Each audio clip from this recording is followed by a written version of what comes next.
Cuando quiera, señor Mazón Ramos. Bien, muchas gracias. Buenas tardes.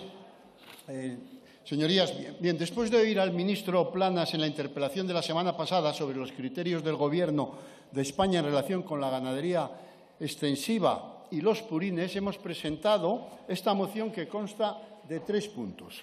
Primero, que el Gobierno afirme su compromiso con la defensa del sector de la ganadería y lo incluya en todo tipo de ayudas públicas relacionadas con el sector agrario sin discriminación alguna, para que no se repita lo ocurrido con el Real Decreto Ley 20 del 2022, porque en aquel caso los pastos de montaña no pudieron acogerse a las ayudas para los fertilizantes, que también los usan, menos que en otros lugares, pero no como para excluirlos. Segundo, que el Gobierno aclare lo dispuesto en el artículo 27.3 de la Ley de Residuos y Suelos Contaminados para una economía circular, para evitar discrepancias e interpretaciones diferentes entre los distintos órganos ministeriales y los propios órganos autonómicos a la hora de aplicarlo. Y tercero, la modificación del decreto por el que se establecen normas para la nutrición sostenible en los suelos agrarios en lo relativo a la prohibición de determinadas prácticas en la gestión de estiércoles y purines y a las exigencias administrativas para su gestión.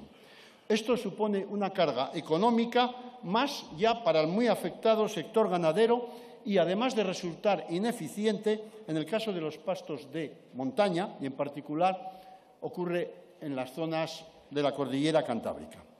Bien, yo creo que el primer punto es obvio y no creo que necesite una explicación. El segundo, respecto a la Ley 722, resulta que una nota interpretativa del Ministerio de Transición Ecológica diferencia las pequeñas y microexplotaciones según estén en entornos silvícolas o agrarios, pero la ley no hace ningún tipo de esta distinción y excluye a estas de toda prohibición de quema de rastrojos, sin perjuicio, por supuesto, de las normas de prevención de incendios. Bien, además de lo extralimitado que tiene esta interpretación, hay que explicar lo difícil que es diferenciar en zonas de montaña lo que es un entorno agrícola de uno forestal o silvícola y donde hay muchas pequeñas explotaciones. Por eso defendemos lo que se aprobó mediante una enmienda en el Senado y lo que aprobó este Congreso. Ni está prohibido ni necesita autorización. Tercero, en cuanto al punto 3, el decreto. Bueno, hay que decir que a pesar de las alegaciones presentadas en la tramitación, la redacción definitiva no ha tenido muy en cuenta circunstancias determinantes como las características climáticas orográficas de modelo de explotación familiar o la estructura de la propiedad minifundista. Pero lo que es más grave, no ha tenido en cuenta el sistema de explotación y aprovechamiento del territorio, viéndose afectado especialmente las explotaciones de la cordillera cantábrica, de la cornisa cantábrica.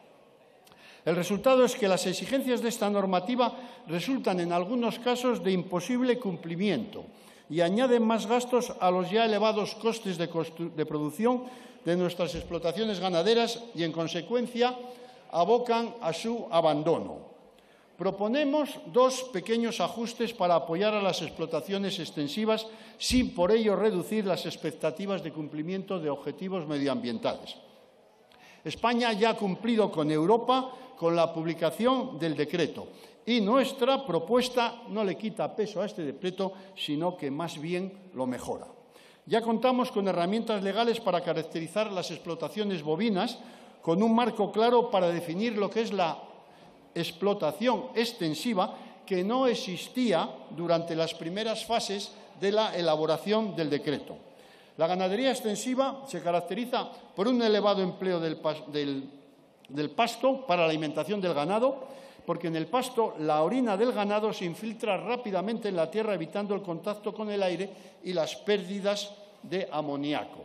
Además, la orina no se suele mezclar con las heces, que es donde se encuentra la enzima ureasa responsable de catalizar la hidrólisis de urea o dióxido de carbono y amoníaco.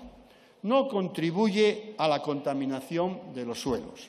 De hecho, aumentar el tiempo en que los animales pastan está considerado como una estrategia de categoría 1 para reducir las emisiones de amoníaco por el órgano ejecutivo para el Convenio sobre Contaminación Atmosférica Transfronteriza a Gran Distancia. Pero ni el Programa Nacional de Control de la Contaminación Atmosférica ni el decreto valora esto. Al contrario, penalizan a la ganadería extensiva al igualar en obligaciones al pastor que con su ganado hace una labor en los campos casi heroica y en peligro de extinción en los montes y prados cantábricos, favoreciendo la biodiversidad y evitando la acumulación de vegetación arbustiva, que es el combustible principal de los incendios forestales. Lo compara con la mayor de las explotaciones intensivas de ganado porcino, por citar el tipo de ganado que más contribuye a nivel estatal a las emisiones de amoníaco. No se puede meter todo en el mismo saco. Proponemos eximir la elaboración y aplicación de un plan de abonado a las explotaciones ganaderas extensivas, porque es una incongruencia eximir aquellas explotaciones de menos de 10 hectáreas con poca base territorial, pero con grandes cargas ganaderas importantes para el territorio, y no tener en cuenta, sin embargo, los beneficios ambientales de las explotaciones extensivas con poca carga ganadera en superficies de mucho mayor tamaño.